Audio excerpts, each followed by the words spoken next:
Good afternoon, children. Good afternoon. എല്ലാവരും ഇപ്പോൾ happy ആയിട്ടിരിക്കുക അല്ലേ? നമുക്ക് ക്ലാസ് സ്റ്റാർട്ട് ചെയ്യാം. ഇത് നമ്മൾ പഠിക്കുന്ന ടോപ്പിക്കാണ് ഫിസിക്കൽ ആൻഡ് കെമിക്കൽ ചേഞ്ചസ്. ഇത് നമ്മൾ പഠിക്കുന്ന topic physical and chemical changes.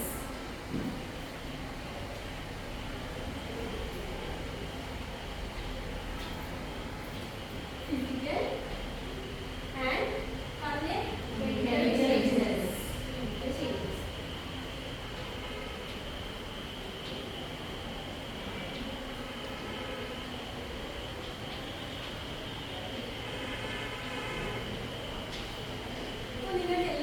Change എന്ന് പറയുന്ന ഒരു ടേം ഫെമിലിയർ ആയിരിക്കും. എന്താണ് ഒരു ചേഞ്ച് എന്ന് പറഞ്ഞാൽ? എന്താണ് ചേഞ്ച് എന്ന് പറഞ്ഞാൽ? ഒരു മാറ്റം അല്ലേ? ഇപ്പോൾ ഒരു സബ്സ്റ്റൻസിന് എന്തെല്ലാം ടൈപ്പിൽ ചേഞ്ചസ് ഉണ്ടാവാം? ഒരു സബ്സ്റ്റൻസ് പറയുന്നത് സൈസ് മാറാം, ഷേപ്പ് മാറാം, പിന്നെ കളർ മാറാം, പിന്നെ അതിന്റെ സ്കെലറ്റ് മാറാം. അങ്ങനെയുള്ള പല തരത്തില് ചേഞ്ചസ് ഉണ്ടാവും. നമുക്കറിയാം നമ്മുടെ ചുറ്റുമുള്ള യൂണിവേഴ്സുകളെ എല്ലാം എപ്പോഴും ചേഞ്ച് ചെയ്തുകൊണ്ടേയിരിക്കുകയാണ്.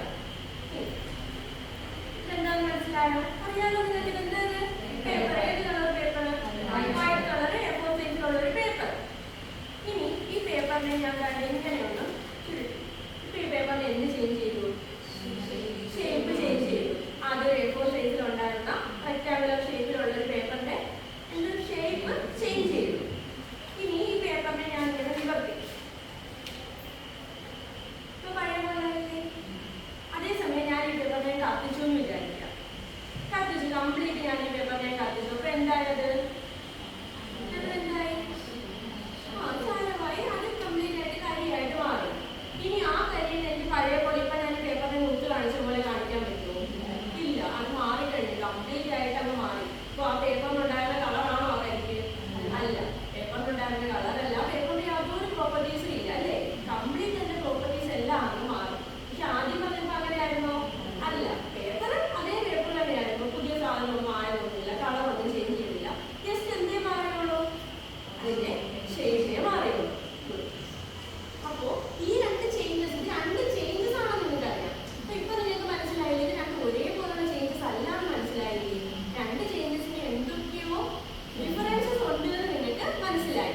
ആ ഡിഫറൻസ് ആണ് നമ്മൾ പഠിക്കുന്ന ടോപ്പിക്കിന്റെ ഫിസിക്കൽ ആൻഡ് കെമിക്കൽ ചേഞ്ചസ്. നമ്മൾ പറഞ്ഞതിനകത്ത് ഒരെണ്ണം ഫിസിക്കൽ ചേഞ്ചും മറ്റേത് കെമിക്കൽ ചേഞ്ചും ആണ്. ഓരോന്നും എന്താണെന്ന് പറയാം. അപ്പൊ ആദ്യം പറഞ്ഞ എക്സാമ്പിൾ എന്തായിരുന്നു? പേപ്പറിൽ ഞാൻ എന്ത് ചെയ്തതാ? ചുരുട്ടി. അപ്പൊ അവിടെ നടന്ന ഓരോ മാറ്റങ്ങൾ പറയാം. ആദ്യമായിട്ട് അതിന്റെ ഷേപ്പ് മാറി. അവിടെ പുതിയ ഏതെങ്കിലും സബ്സ്റ്റൻസ് ഉണ്ടായോ? ഇല്ല. No new substance are formed. അത് ഷേപ്പ് മാറി. No new substance are formed. ഈ പേപ്പറിന്റെ എന്തെങ്കിലും പ്രോപ്പർട്ടിക്ക് മാറ്റം വന്നോ? സൽമ എന്ന് പറഞ്ഞ് പ്രോപ്പർട്ടി, കെമിക്കൽ പ്രോപ്പർട്ടീസ് എല്ലാം മാറിയോ?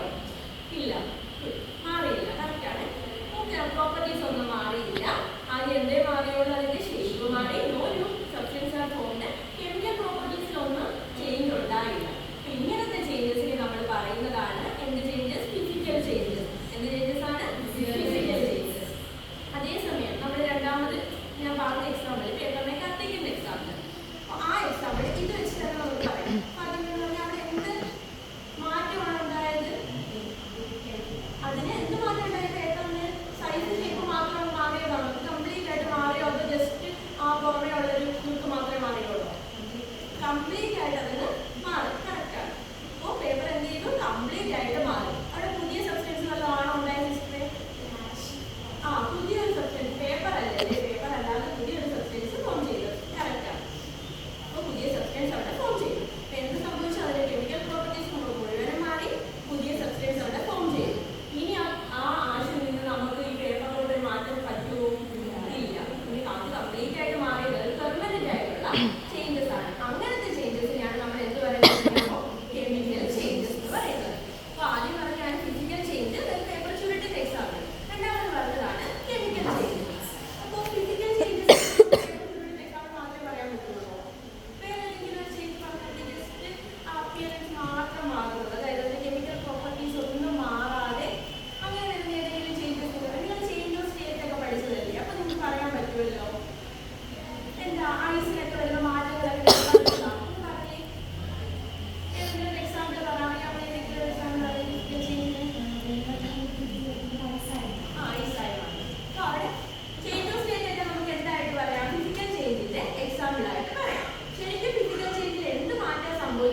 Solid state. സി എന്ന് പറയുന്നത് ഏത് സ്റ്റേറ്റാണ് കാർത്തിക? Gaseous state. അപ്പോൾ ഈ സ്റ്റേറ്റിലെല്ലാം സോളിഡ് ആണെങ്കിലും ലിക്വിഡ് ആണെങ്കിലും ഗ്യാസ്. ഞാൻ ഒരു എക്സാമ്പിൾ ഇപ്പോൾ ഐസ് ആയിട്ട് ഞാൻ വിചാരിക്കുന്നത് ice water water vapour.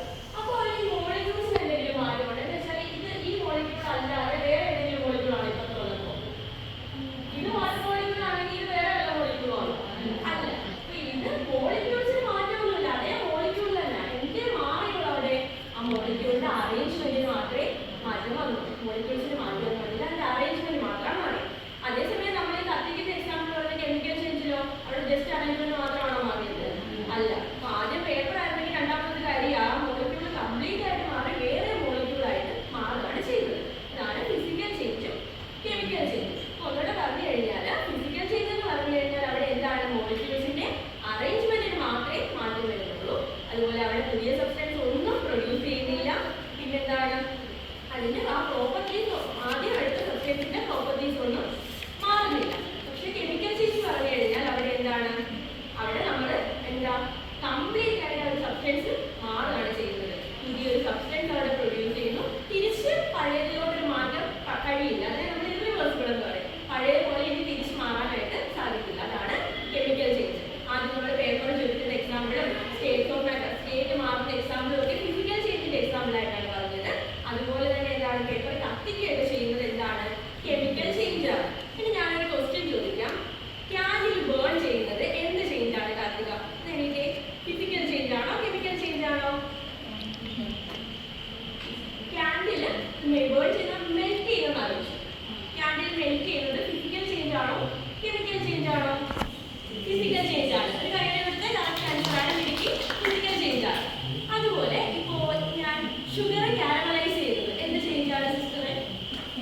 Chemical change ആണ്. കറക്റ്റ് ആണ്. കാര്യം എടുത്ത് അപ്പോൾ നിങ്ങൾക്ക് എല്ലാവർക്കും മനസ്സിലായി എന്താണ് കെമിക്കൽ ചേഞ്ച്, എന്താണ് ഫിസിക്കൽ ചേഞ്ച്. ഇപ്പൊ ഞാൻ പറഞ്ഞ എക്സാമ്പിൾസ് അല്ലാതെ നിങ്ങളുടെ റിയൽ ലൈഫിൽ നിങ്ങൾ ഓരോ ദിവസം കാണുന്ന എക്സാമ്പിൾസിൽ പലതും ഈ രണ്ട് കാറ്റഗറിയിലും വരുന്നതായിരിക്കും. അപ്പോൾ നിങ്ങൾ നാളെ ചെയ്തുകൊണ്ട് വരേണ്ടത് നിങ്ങൾക്ക് അറിയാവുന്ന എക്സാമ്പിൾസ് കെമിക്കൽ ചേഞ്ച് ആണോ ഫിസിക്കൽ ചേഞ്ച് ആണോ എന്ന് എഴുതിയിട്ട് വരണം. Okay, thank you.